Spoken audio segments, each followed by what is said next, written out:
Vertigo takes place on planet Tercera. It's in this sort of tropical environment, and you've got these massive conductors there in the background that are measuring the crazy electrical storms that are constantly ravaging the area here.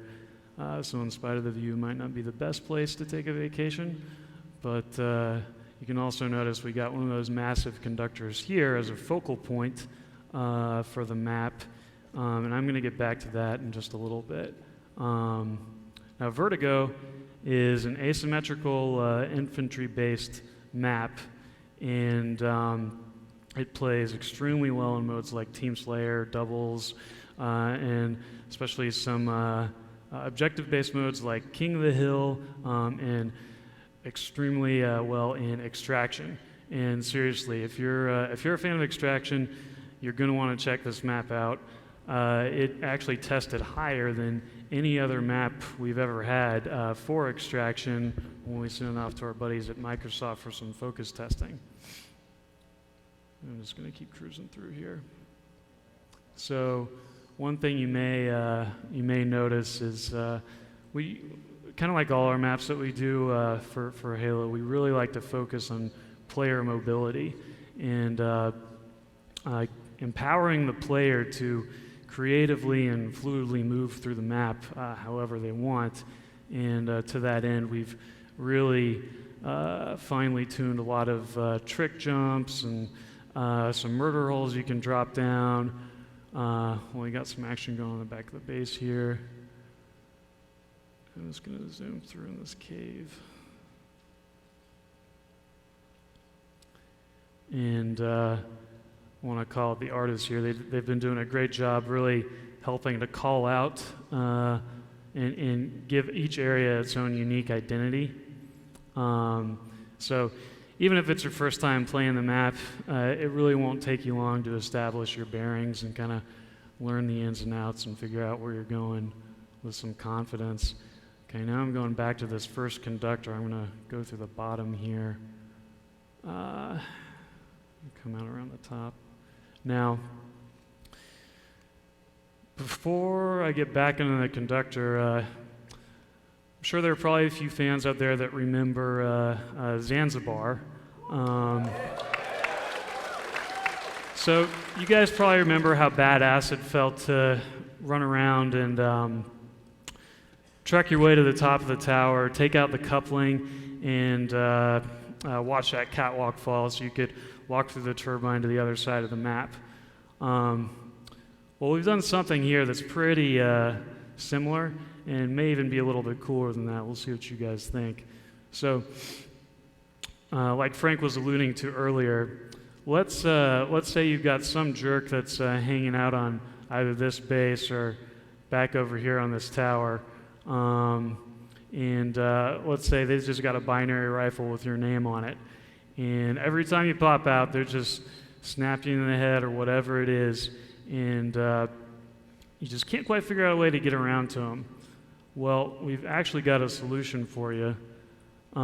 This trigger over here, all you got to do if someone's hanging out, camping that base, pop that a couple times with your DMR, and you'll see these sparkly effects start to go off. The shield's going to come down, and this whole top of the base here is going to start lighting up with this massive pool of electricity, which hopefully we're going to get to see pretty soon here. And at that point, that's kind of your warning. You got about 2 seconds to get your stuff and get out. And if you don't get out, then all your shields are going to be drained if you're up on top of the base, kind of making for an easy cleanup. I think we're probably going to see that. Yeah, here it goes. Boom, shields are popped. That guy's trying to be a hero and save his teammates. Didn't work out so well. All right, so now these guys are sitting pretty over here, the blue team, but looks like their switch is getting shot, and now, bam, now they're all out. Let's see what's going to happen. This guy might make it. No. All right, too bad. All right, well, it looks like the blue team made out a little bit better than the red team here. But one thing that's pretty cool about this, unlike Zanzibar, is these player-driven events can actually be activated every 2 minutes they reset. So it's not just a one and done mechanic. And we're really proud to get a really cool player-driven dynamic event like this back into a Halo Mac, because it's been a long time, and frankly too long, since we've seen something that's cool, I think. So you guys are going to have a lot of fun with this, I think. And that is Vertigo.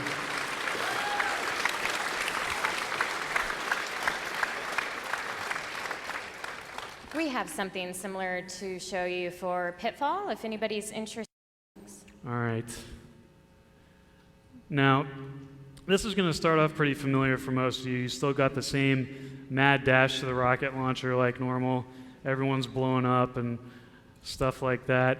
If you remember the original pretty well, then the initial ordnance and some of the random as well is going to feel pretty familiar to the original weapon spawns from Halo 3. Now, I'm just going to kind of slowly trek my way over to the sniper tower here. Hopefully you're not getting too sick from my camera movement. Now, you'll probably notice some gameplay refinements that we've made to the map as I'm coming through here. And, whoa, someone just blew up. Oh, here we go. We got a sniper around here. No, 3-on-1. Ouch. Okay. So, you guys probably remember this barricade over here. This is a little tricky one, but this has actually been slightly redesigned for better readability on the gaps along the edges. So if you're one of those jerks that likes to hang out cloaked with a sniper rifle, this is kind of a tough one because I don't really like you very much. But we wanted to stay as true to the original as possible. So that's one of the small things we did here. I'm going to zoom over here. You probably noticed already a few of the crates that we've got, like this one here. And if you're sort of an MLG aficionado, then yeah, you probably recognize these. We sort of took inspiration from that, and we really wanted to make sure that the level of player mobility stayed pretty high with the changes going from Halo 3 to Halo 4. So we're playing with that. Now I'll give you guys a shot of this awesome new backdrop that we got. Looks a little different if you remember the original. Now we're going to make our way into the sword room here. And okay, someone's blown up.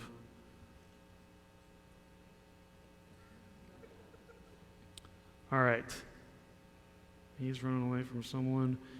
Now, one of the first things you'll notice as the red team takes over,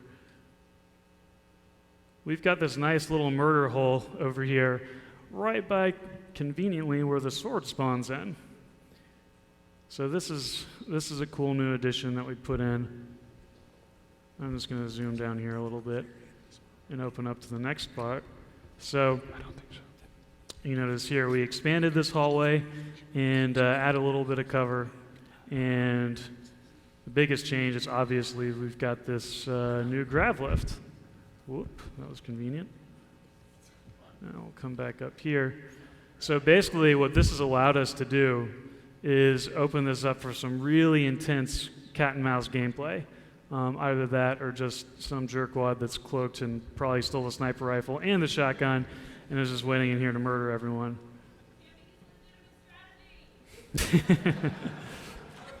All right, I want you on my team. So lastly, with Ptifall, if you prefer it in sort of its original glory, all you got to do is open up Forge, and we give you all the pieces in the palette to customize to your heart's content. So that is Ptifall.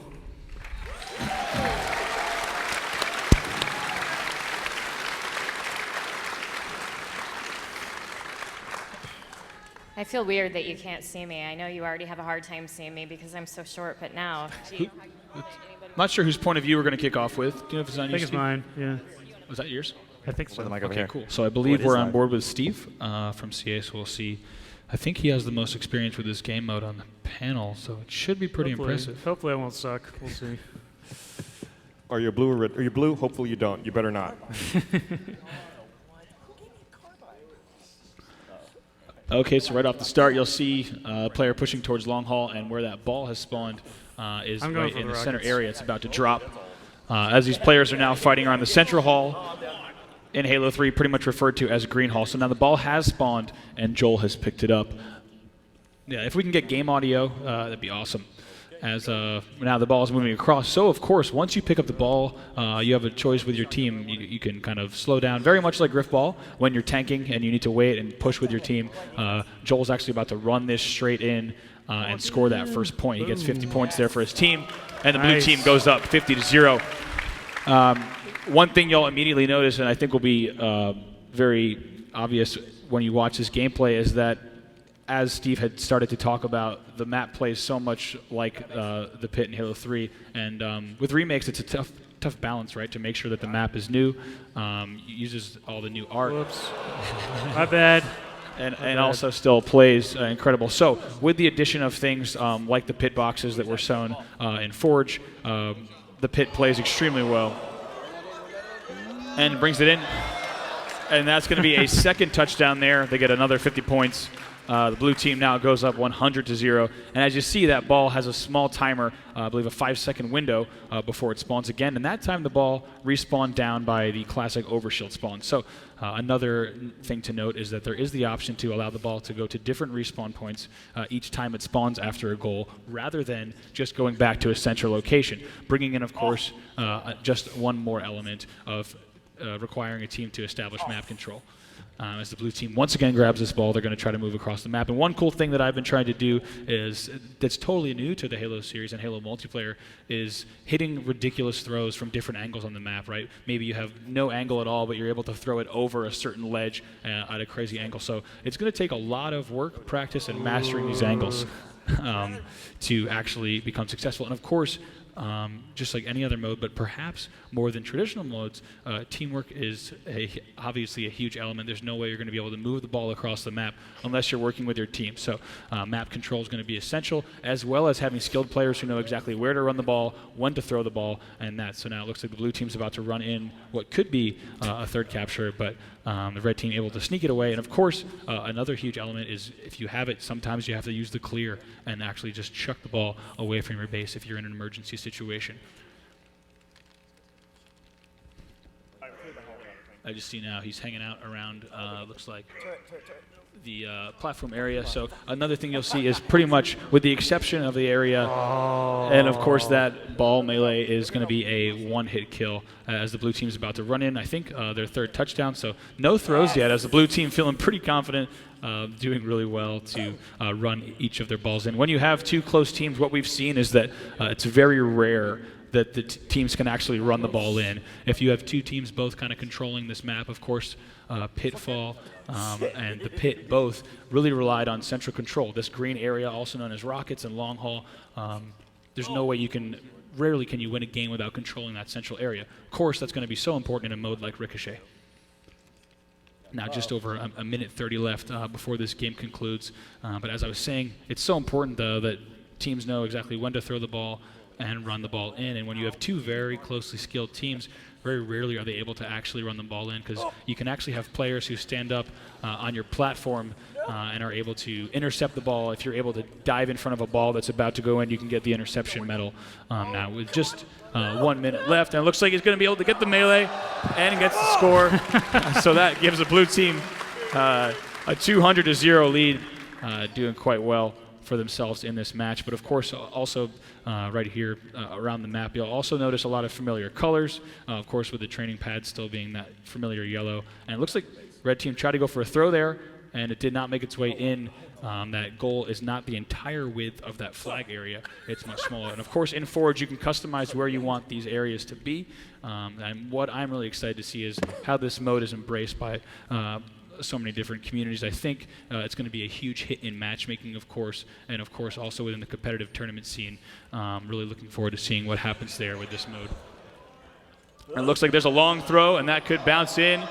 And did not go in. And so you'll see, the ball will bounce, of course, but you have to have a lot of last-second passes. You'll see right there one of the red players getting a goalkeeper medal, defending his goal. Just 5 seconds left in this match. Looks like the blue team is going to close it out here, 200-0. So give your players a round of a hand.